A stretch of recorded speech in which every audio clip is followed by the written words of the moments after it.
Naannoo Amaaraatti dhalli Oromoo waan Oromoo ta'eef qofa lafarraa dugugamaa jira. Halkan kaleessaa qofa naannoo Amaaraatti barattoonni Oromoo Yuunivarsiitii Waldayaatti baratan 2 ajjeefamuun 8 ammoo madahanii jiru. Bal'ina isaa walumaan laallaa daawwattoota keenya kabajamoo akkam nagaa jirtu? Nagaan Rabbii guddaa bakkuma isin jirtanitti isinirra haa jiraatu jecha odeeffannoo guyyaa har'aa Anolii Global Media irraa qabannee isiniif dhiyaanneerra. Odeeffannoo irraa kan isin biraan gahu Antolchaa Huseenii hanga xumura qophii keenyaatti nu hordofaanis affeerraa kenna. Fulbaana darbee mootummaan naannoo Tigraay barattoota Yuunivarsiitii Ramaddiin isaanii naannoo Amaaraa dhaqqabee gara Yuunivarsiitii naannoo Amaaraa akka hin ergine diduun isaa yaadannoo askaluutiin. Mootummaan federaalaa dhiibbaa irratti godhuyyuu mootummaan naannoo Tigraay an ijoollee koo naannoo Amaaraatti ergee ficcisiisuu hin barbaadu jechuun dide.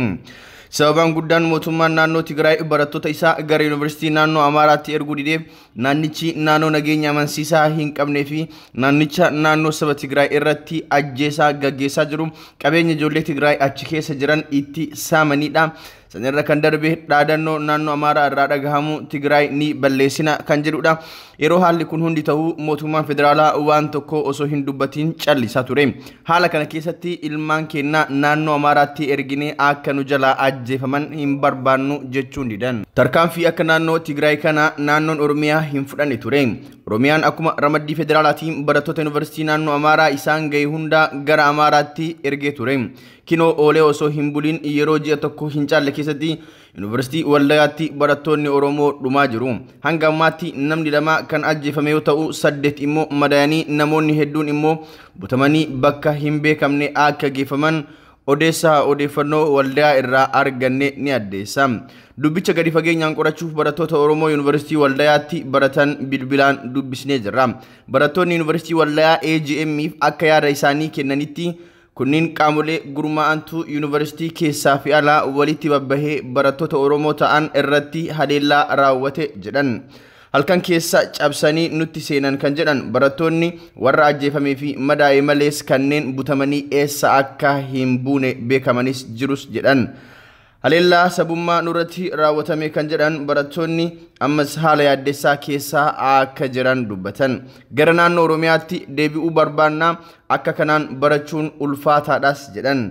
Dhaabbanni sabquunnamtii Amaaraa gama isaatiin barattoonni 2 lubbuun darbuu fi 8 immoo madaa'uu gabaasee jira. Dhaabbatichi bulchaa godina Walloo Kaabaa wabeeffachuun akka gabaasetti lubbuun barattoota darbeera barattoonni madaa'anis ni jirus jedheera. Dhimma kanarratti yeroo geessi beekamaan obbo Yahyaa Bashiir akkas jechuun barreesse. Yeroo ammaa kana barattoonni Oromoo Yuunivarsiitiilee naannoo Amaaraa keessatti wabii nageenyaa hin qabnu.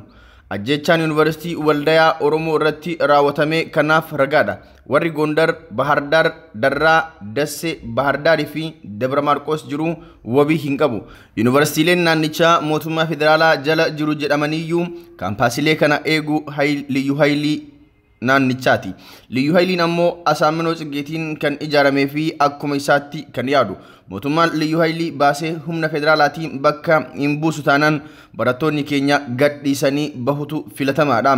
Kun immoo waan ta'u hin fakkaatu.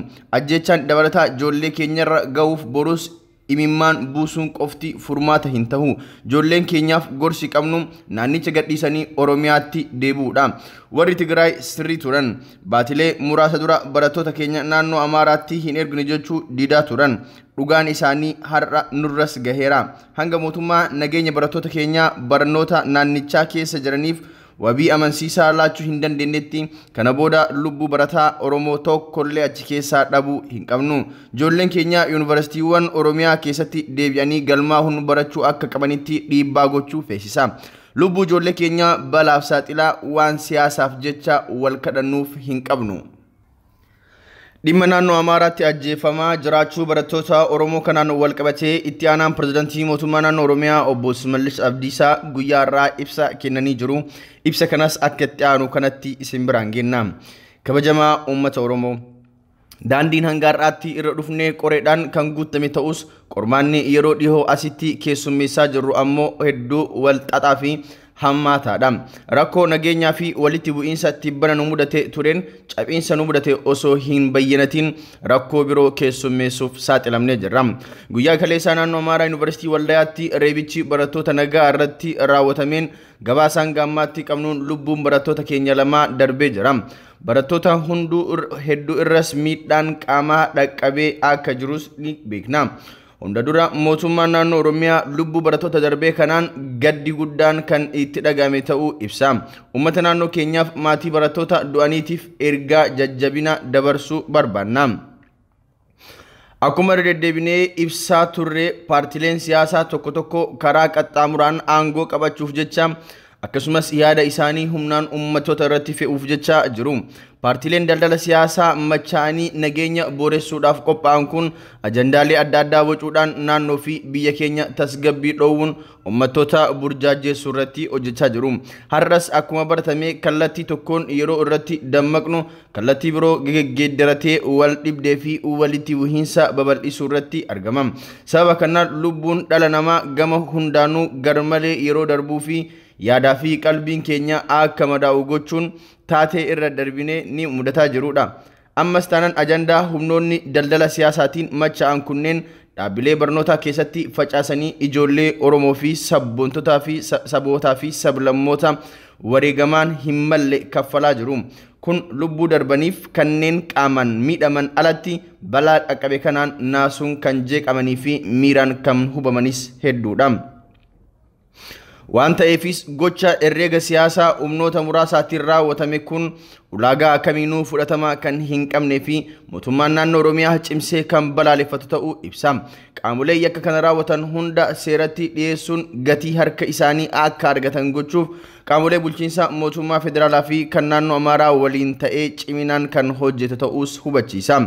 Kabajamtoota uummattoota naannoo keenya ilaalchii fi gochi humnoota farreen nageenyaa kun nageenya biyyaa fi uummataa irratti kan aggaamamedha.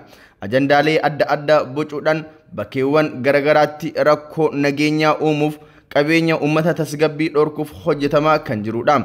Adeemsa mootummaa dadhabsiisuu nuffisiisuuf gocha raawwatamaa jirudha. Taateewwan jeequmsa bakka bakkatti geggeeddaratanii raawwatamaa turaniiru kana hubannee fi barannees kanuma agarsiisa. Galmi humnoota kanneenii seeraa fi hojmaata akka biyyaatti hojiirra jiruun faallaa socho'uun qaxxaamuraan aangoo siyaasaa qabachuu irratti kan fuulleffatedha. Abadan kun ammoo waan ta'us yaadamus miti. Goolee adda addaa keessa dhaabbatanii tooftaa faallaa dantaa fi faayidaa waloo uummattoota biyyattii warreen danqaa martinuu akka saaxilamaniif gara kuteenyaan qabsoofna. Shira siyaasa isaan qabatanii socho'an maseensuuf kan yeroo kamiyyuu caalaa ijaaramnee socho'uu kan qabnu ta'uu carraa kanaan waamicha koo dabarsuu fedha.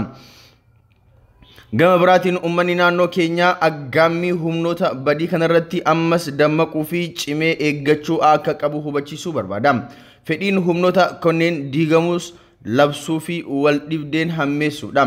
Waliin jireenya diiguuf wal shakkii babal'isuudha. Miirri uummataa gara hin taanetti geessuu fi wal fixiinsi akka uumamu taasisuudha. Cabiinsaa fi kufaatii gubbaa dhaabbatanii lallabuudhaan uummata guddaa xiqqeessuudhaaf ta'e jedhamee kan hojjetamedha. Kanaaf nuti akka uummata waan deemaa jirru kana hubatutti bilchinaan socho'uu fi tarsiimoo fi tooftaa shira xaxxootaa kana hundeerraa gogsuuf hojjechuu qabna. Abadan akka nu eeganii fi itti maqaa nu balleessuuf qophaa'an sanatti miiraan murteessuuf hin deemnu. Ittis dammaqneerra madda isaa adda baafataa jirra. Tokkummaa cimaa uummata keenyaatiin kan kaleessarraa har'a hojjechuuf qophoofneerra. Akkuma kaleessaa uummattoota waliin nagaan jiraachuu fi sabaa fi sablammoota nu waliin jiraatan kabajaan jiraachifnee gaddummaa keenya mirkaneessuuf ni hojjenna. Dhugaan akka mirkanaa'uuf diinni keenya akka qaana'u gochuun yeroo dhiyoo keessatti injifannoo akka geenyu shakkii hin qabu. Carraa kanaan nuti akkuma kaleessaa sabootaa fi sablammoota naannoo keenya keessa jiran waliin nagaan akka jiraannu barattoota naannoo biroorraa gara yuunivarsiitiiwwan naannoo keenyaatti dhufan nageenya isaanii eeguudhaan akka ijoollee keenyaatti kunuunsuudhaan fedha humnoota badii akka fashaleessinu dhaamuun fedha.